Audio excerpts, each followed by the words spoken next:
Welcome to the O Brother Podcast. I'm your host, Dan Smith. Alongside me, as always, my brother from the same mother, Mike Smith. How you doing tonight, Dan? Why do you always say that? It Why sounds not? so forced and fake. How are It's you doing not. tonight? I don't know. I'm like, seriously, how's it going tonight? It just seems so not you, Bada is all I'm bing, saying. all over your nice Ivy League suit. That's The Godfather, not The I know. Sopranos. All right, so we're talking about this documentary that just came out um, September 7th, 2024, called Wise Guy, David Chase and the Sopranos. It's currently streaming on Max. It's a two-part documentary, and each part is a little over, it's about an hour and 15 minutes, I'd say, each part, roughly. Yeah, it's an easy watch back to Mhm. back. Yeah, it's directed by Alex Gibney. Like you said, broken up into two parts. The first part pretty much just really, a little bit of background on David Chase Yeah, and how he came to write the pilot of the show, which was originally going to be a feature film. right. And I wasn't sure, like you said in the very beginning, this kind of weird, uh, they were like cutting the interview in with all of these clips and sound bites from his past. And Gibney had him talking over himself, almost as if he knew, I want to get through right, this quick. exactly. And about 8 minutes in, Chase just wants to get up and leave. Right. He's like, He, I hate doing this. he, This is awful.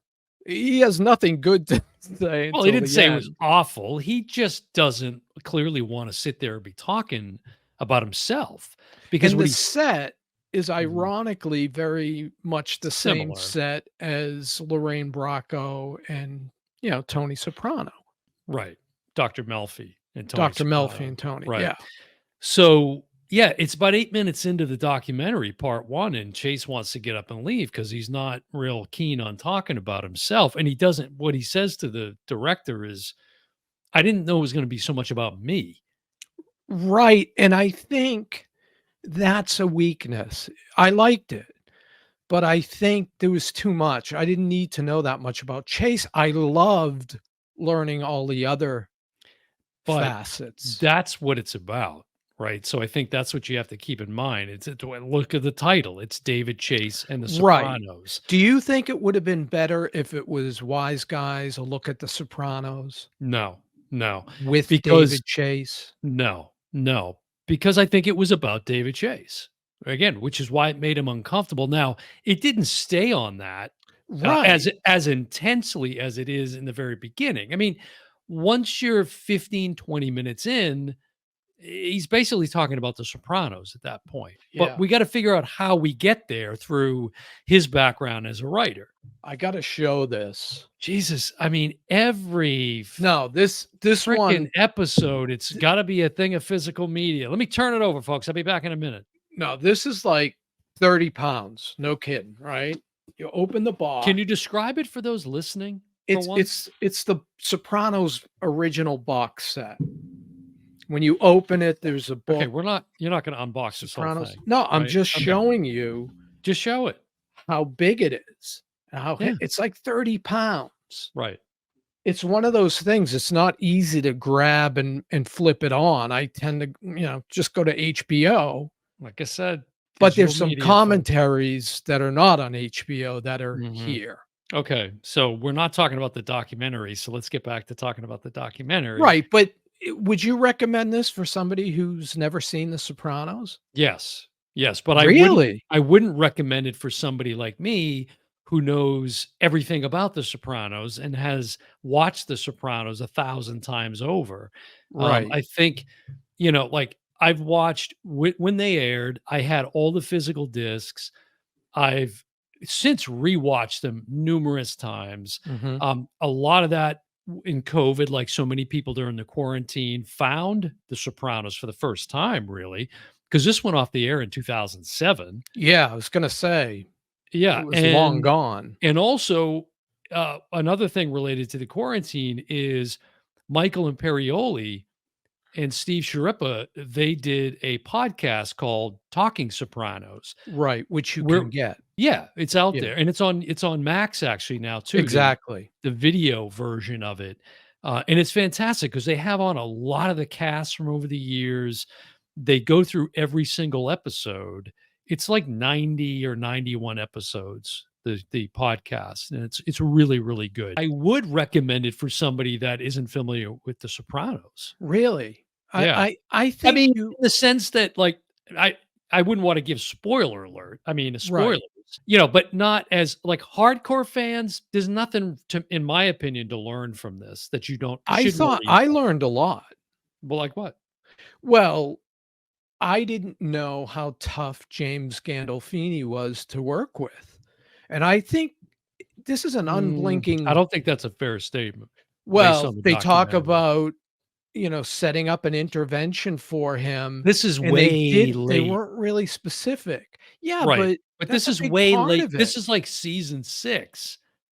Right? And it No, wasn't no, like it was yeah, it sooner than wasn't like that. it was or in season 2, he's creating all this drama. I mean, I don't know specifically, obviously, I wasn't there, but I And they think to don't kinda cast this, paint this picture that he was difficult to work with from the jump, I don't think that's fair. I didn't get that from it. well, I mean, your buddy Little Steven says it was like he wanted to quit every day. That was like season 2 and 3. Well, right, but that's just because of the pressure that he was feeling as someone carrying this series because this thing was a hit from the get-go.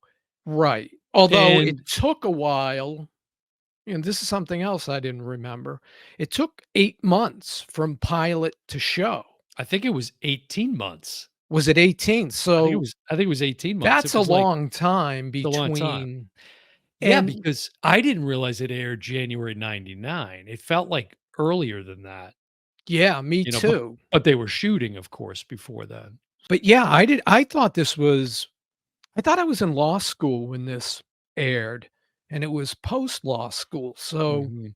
that Yeah. was kind of the measuring stick for I me. was, I was just it's obsessed with this when it was when it was out, I From was watching this the get-go. from the jump. Yeah, Yeah. yeah, and I've remained it's my favorite show of this genre of all time, easily.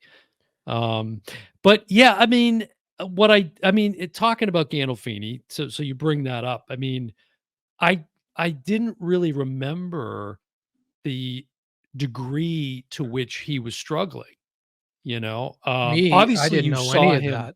putting on weight and some talk of some substance issues and so forth, but I didn't realize to the degree. And you can see if you go online on YouTube, you can see a lot of different video clips of him getting into it with different paparazzi and people like just Right. like Tony Soprano would. They showed a little of that. Yeah, and I think what's important to point out as they do in the documentary, he was not Tony Soprano. He was not like this at all. Now, he grew up around and knew people like this, Mhm. from growing up in New Jersey, but he was a very when you heard him speak in interviews, which he didn't do a lot of them. In fact, good luck finding his full one of his only full-length interviews with 60 Minutes. I couldn't even find it Mm, online, and hmm. I scoured YouTube for it, but, he's very, well-spoken and very kind of, How about the mild. James Lipton interview? Did you see that? I didn't see it in full, but I think I'd seen it originally. Yeah, there's more footage of that you can find. Yeah. But, he didn't wanna do, like, the late night circuit, although he did appear, like, on Saturday Night Live once or twice. He was at the news desk, I know. Now, do you remember him prior to The Sopranos? I don't know if I knew that I knew him before, but Yeah, did you know that James Gandolfini lived across the street from one of our siblings at one point? I had no idea. Did you know that? Hey, he didn't. But this was kind of a wild nugget that I didn't know when I was kinda looking up some information on his life. His He was good friends with John Travolta Mhm, because their fathers were friends when they were younger. And Travolta and Gandolfini did like 5 films together, including Get Shorty, mhm. and they also did a Civil Action. That's right. which was That's set in right. our hometown, Correct. and Gandolfini's character is a character that lived across the street from the woman who was the main character, who was going after her attorney. Travolta was going after the city of Woburn because of the water and the Right. chemicals that the Right. tanneries were dumping into the water there, which was giving people leukemia. And Right. so I forgot that he was even in that film. But the True Romance is probably the standout Yeah. performance for me of his before The Sopranos. I bring up The Last Castle with Robert Redford, Mm, big role in that, mhm. and the other one is the Coen Brothers movie. Do you know which Coen Brothers movie he was in? No, I'll give you a hint. Double Indemnity. he wasn't in Blood It's a Simple. film noir, classic film Oh, noir. The Man Who Knew Too Much? Yes. Really? He was the I his gotta look that wife up. was Really? Frances McDormand. Really? So, he got into it with What year would that have been? it I'm was not sure you prior to I think it was I maybe think you're after off on Miller's this Crossing. one. No, Yeah. I remember that performance. He gets Oh, yeah, killed. no, I'm sorry. The Man Who Wasn't There. I said The Man Who Knew Too Much. Isn't that Hitchcock? That's Hitchcock. The Man Who Wasn't There, 2001. Yeah, he played Big Dave Brewster. Yeah, I Right. haven't seen that film in years, so Oh, I didn't remember that. That was it's a just great before The Last Castle, which so so I'm not sure like you if I knew him right. at that time or if I saw those movies retroactively and then was like, "Oh, yeah, James I forgot he was in this." Mhm. Yeah, I so this is circle back to the documentary because I don't want to make it all about Gandolfini, but that first part is really all about the casting. Again, Mhm. how it went from an original idea for a feature film to a pilot of a series. Right. That's a big part of that part one, and then the casting. You talk about like the seeing the auditions Right. The biggest one was seeing Steve Van Zandt. as Tony. Chase wanted him as Tony. He did, and he was. It's hard to not see him as Silvio now, but Right. I could see where it would have worked. He had that kind of charisma and everything. But HBO was like, we're not going to roll the dice on a guy that's never Right. acted He's never before. acted before, Are you out of but your mind? he inducted the Rascals into the Rock and Roll Hall of Fame, and Right. you could tell he had acting chops. He was putting on a performance when Mhm. he inducted them, and he did the same for David Well, Chase. he was a performer on stage Right. as a rock musician, which that's entertainment. Correct. That's a different kind of But it's a performance. lot different from playing a guitar and singing to acting. Right, but he Yeah. was very much a ham, and they're in videos. They're acting in videos in the '80s and things, so The it other didn't thing shock me. about the cast is this cast all knew each other. They were all, in a lot of the same if you remember the Mm, film Trees Lounge, mhm. Steve Steve Buscemi, Right. look at all the characters from that Mhm. that are in The Sopranos. But I I found it didn't fascinating, the footage. the footage was there wasn't enough of that. I would have liked to I see agree. more of that, and then you saw, it would be actors that were auditioning for a part that they didn't get, but then they ended up in it as something A else. smaller role somewhere. Like, Drea De Matteo, I think, right? Wasn't she originally coming in for something else, and then Well, she originally was just gonna be the cocktail waitress. Then it became Christopher's True, love interest. true, yeah, yeah, yeah, So, 'cause she was there, but not as a permanent fixture. she was fantastic. Yeah, so I think that kinda sums up the first part. You get some background on David Chase, right? How he got into the business and all of that. And how his The mother casting and how it was just really all about his mother. Yeah, his mother right. casts a huge shadow over The Huge. Sopranos that Oh, yeah, yeah. I didn't really know that Oh, really? Yeah, I've until just till I heard saw that over the this. years. I've known that. Yeah, Nancy Marchand was brilliant in it, and Yes. sadly only gave us about a year or so of a performance because I she was died. I was going to ask you, I know she died between seasons and there was Mhm. unresolved issues with her character, and they did probably the worst artificial intelligence of all time The next to technology wasn't maybe wasn't great. No, and at the time. Yeah, they, like, tried to superimpose her face it on wasn't another great. actress, Yeah, it wasn't and it great. just didn't look right. But what was interesting, and you hear it in the documentary, is that, she was dying, Right. and she basically told David Chase, "Keep me working. I Correct. don't wanna just lay around in a hospital bed and die," And I so think she credit to was her. just gonna be have a short part and be Mhm, done, but then, like you said, at her request, and he says, "I'm not gonna say no to her." mhm. Yeah, so you could see, that she was ailing 'cause she lost a lot of weight, but she was still delivering fantastic performances in it. Yeah. Then part 2, how would you describe part 2 of the documentary? I thought part 2 a lot covered a lot of James Gandolfini. Yeah. It also focused a lot on Lorraine Bracco Mm, and her yeah. character and how, she was gonna be Carmela, Tony's wife, but Right. she wanted to be Dr. Melfi. As soon Right. as she read the script, she's like, "This is what I want."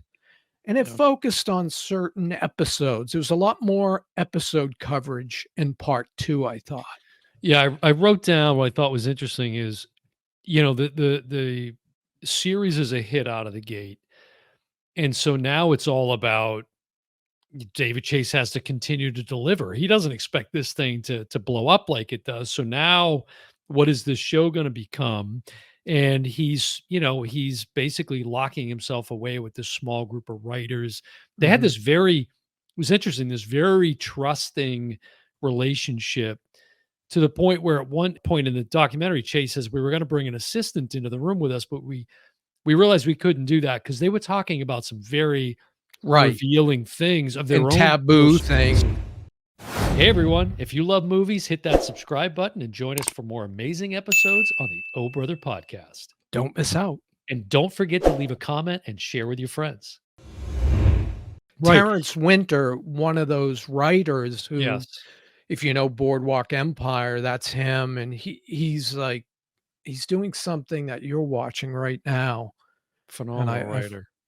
yeah, he's a phenomenal when you see his name on the Mhm. writing list, you're gonna get a good but this cast, Dan, is, like, fantastic. Oh, it's great. And you can't go back and picture anybody else in No. those roles. But what was interesting about it was, the show became this balance of what Chase talks about as, or somebody's quoted in it as saying this, people that were tuning in for a serial drama Mhm. versus people that were tuning in for the kind of mafia side of it. The Right, less yakking, more whacking, they called it. right. And A and like Terrence Winter says, and I think it's true. There might have been a few spots where they went a little extreme, but I would say it's fair that the violence wasn't gratuitous. There was a reason for it. And as they point out, here's a series, right, that was revolutionary at the time, especially for HBO. the Nobody had seen networks it. all passed. Correct. Everybody He brought passed it on to them. every network. And you got a series that is being led by an anti-hero. And so, as I think Terrence Winter points out at one, segment, um, they every now and then they would have to just surprise and shock the hell out of you to reel you back into to get you to realize, okay, these are the These are characters that you're bad rooting guys. for. But Yes. but these are stone cold murderers. Right. It's all fun and games until you owe them money or something, and Right. then all bets are off. So that was pretty It's like interesting. watching The Godfather or Goodfellas for some reason. Yeah, there I'm you gonna got it make him right an there. offer he can't We're refuse. rooting for the bad guys. I Right. want Michael to Yeah. become Don. I want Michael But to one of the fascinating things is, and Steve Schirripa says this on the podcast at one point, one of the episodes, is one of the most fascinating characters is Carmela. Mhm. She is so complicit in this life. As long as she gets Sh her piece. That's it. And Yeah. and, we see early on, I think in the pilot episode, her going to the priest, and she's trying to kind of deal with this guilt that she's feeling. But in the end, she sticks it out and she stays She with knows what's him. going on. Right, but she wants the house, she wants the money, she She wants all wants the the fur. jewelry. Right, she wants the fur, she wants the cars, and there's a really I don't know the off the top of my head, the actor that plays the older psychiatrist that she goes to at one point. Oh, it's Peter He's Bogdanovich.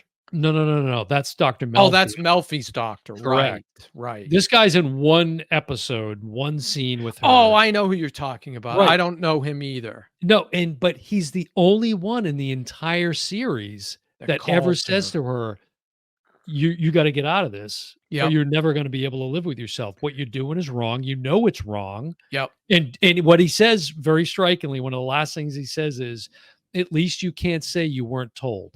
That's I right. mean, That it's great that's drama. a great sequence. One I Yeah. forgot, to be honest with you. Mhm. So seeing these sequences, because I haven't watched this in a while.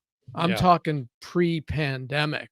Mm. So for me, anytime I saw something from the show, I Yeah. lit up. I was like all in, you And you know what I know? like that they did that the director Gibney did was, once the intro, the title sequence for the documentary kicks in, it's the you hear Alabama 3 woke up this morning theme song, and you're Mhm. watching what you think is the opening of The Sopranos, Right. but he kind of cuts it with shots of David Chase almost mimicking that drive that Tony takes across the Yes. bridge back to New Jersey from New York.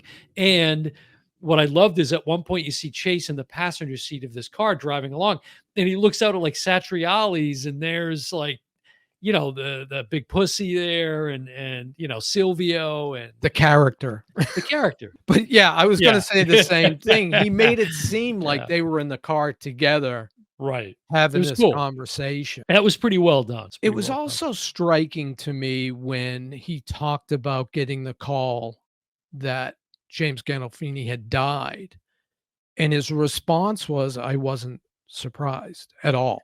No, he didn't even hesitate to say no. And but I think again, you see the condition that he was in. Now, ironically, he dies in Italy, which I thought that was kind of ironic. And he was only 51 51. years old. Now, I don't Crazy. know if you saw his last 2 movies, No, The no. Drop with Tom Hardy Right. and Enough Said with Julia Ju- Louis-Dreyfus, both good Okay. performances Yeah, yeah. Not and great very movies, but good performances. no, You know. not I wouldn't, reject the movies, but It was interesting because a year before he died in June of 2013, I think it was. A year before, this is another thing I found interesting was David Chase would have his first feature directorial debut with Not Fade Away with Gandolfini. that's right. So it And was did nice that that they get got a made? chance. Yeah, it got made. Yeah. See, Yeah. I've never seen that. Yeah. I wasn't Yeah. sure when I saw starring James Gandolfini, I didn't know if that had Mhm. made it to, Yeah. production. Now it's interesting because it's funny, as of this recording, we're coming up on the what would have been his 63rd birthday, which is pretty amazing. But And, it was a lot about Gandolfini in the part two, and it was a lot about the demons that he was dealing with. right. Not only it's again with the substance abuse, and you talked about the failed intervention that they tried to set up, but also again the pressure that Yes. was on his shoulders to carry this series. Right. And what was interesting, they point out at one point that they going into season 6, which, as you know, most people know, it was 6A and 6B, as you learn in the To documentary, stiff them. because if they had called it season 7, they would have had to give the cast a raise. Right. Because of that fact, Gandolfini, from his own pocket, gave every cast member $30,000. Well, apparently Except for not one. Carmela. Yeah, Edie Falco, did she She's she's like, like, "What? "He did what?" He gave But 30 I didn't get she's 30,000." quick to say, "That sounds like him." Yeah, but I'm sure it was, like, the cast that were not, like, prominent players, you know what I No, mean? they loved him, but Yeah, it's an unblinking eye. They don't put rose colors colored glasses on when they describe him. Even Chase, who did his eulogy, Mhm. He starts the eulogy, and this is not normal, by saying, "Well, I didn't expect to be here, but the family asked me to do it." Basically, like, I didn't really wanna do this. No, I don't think that's true. That's what I took away I from think it, and that's he yeah, told I the don't think that's story a about the refrigerator. right, right. Okay, but anyways, I don't think that's a relevant point, but I clearly did he see it. I It don't hit I me. don't I think you're mischaracterizing the fact that David Chase didn't wanna be at James Gandolfini's funeral. No, I I didn't don't think say that's that, fair but to I don't say. think he That's wanted exactly to what do you the said. eulogy. No, I don't think he wanted to do Well, the who the eulogy. heck wants to do that? Nobody wants to be doing No, that. It was but very it's emotional. He breaks down at one point, I you agree, know? but again, even in that, he doesn't paint him like a saint. No, because he wasn't, Right, and nor are any of us, right? right, right. So, I But mean, it would that was kinda refreshing to get the truth. yeah, but I just don't wanna leave our assessment of this documentary as like James Gandolfini was some sort of animal or monster or something. No, He but was in many respects a very gentle guy, but yeah, he had his demons like everybody else, in the absolutely. way he prepared to play Tony, That was punching the steering wheel till I his didn't knuckles bled. yeah, I didn't quite know he went to those lengths for some of Right. that stuff, but, what I didn't the thing I had the most issue with okay, now Mhm. we're not gonna get into a whole conversation about the ending of the series itself, which was very controversial, still Correct. is to this day. A It lot of still people is. still pissed off about the ending, but Right. it's a much more satisfying description of it in this documentary from Chase than you might have ever heard before. But I didn't like how his longtime collaborator, the DP, Alex, I can't think of his last name, but they worked together from the very beginning. Yeah, I know who And you're talking about. and he was a huge help to Chase because Chase didn't really know what the hell he was doing as a Right, director of the pilot episode, right? right. He had never really but the DP talks about this open ending, this open end, and it's a resolution of irresolution or something. He was trying to, I felt like overly justify the fact that it just abruptly ended and Right. it cut to A black and and nobody the really truth liked it. right, but the truth is, like a lot of films or TV shows, you have to decide.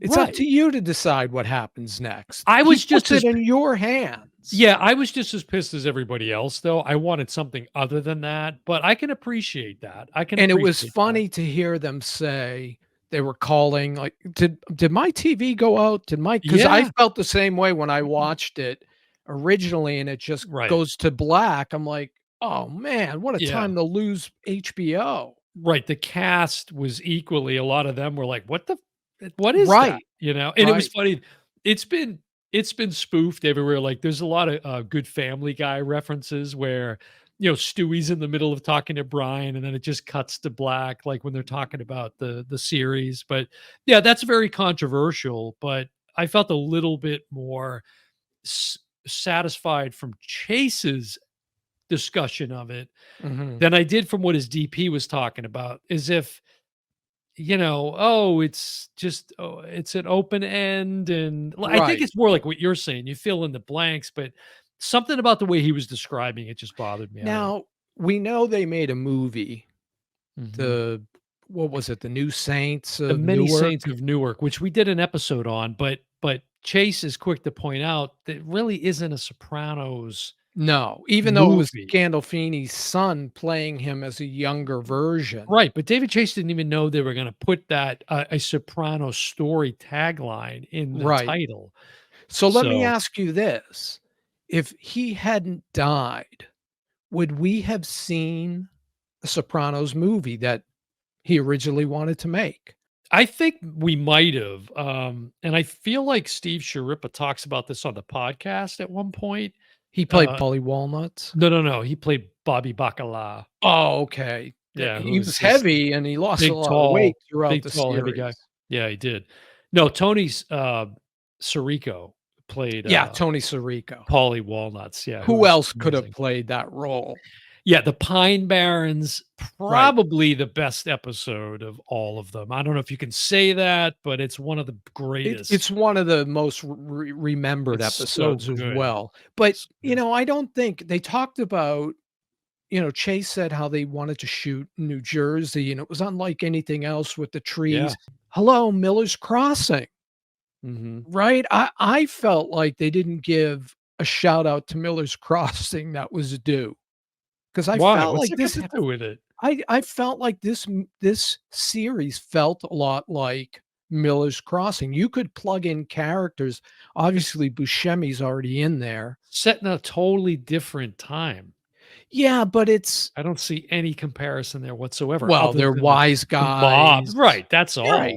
all. But you have to, I don't see whenever the same you don't have a mob boss that's struggling with depression because of the relationship with his mother. I mean, right. that's, I'm just talking about the look. Think about the look, like, how they showed the sky and through the trees, and then it would come down to the leaves.